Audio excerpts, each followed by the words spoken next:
মনের যত গোপন কথা দিলাম প্রকাশ করে, আমারে জায়গা দিবানি তোমার ওই অন্তরে।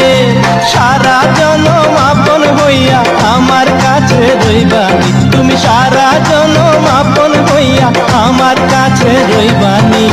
আমি তোমার পাগল হইছি, তুমি পাগল হইবানি।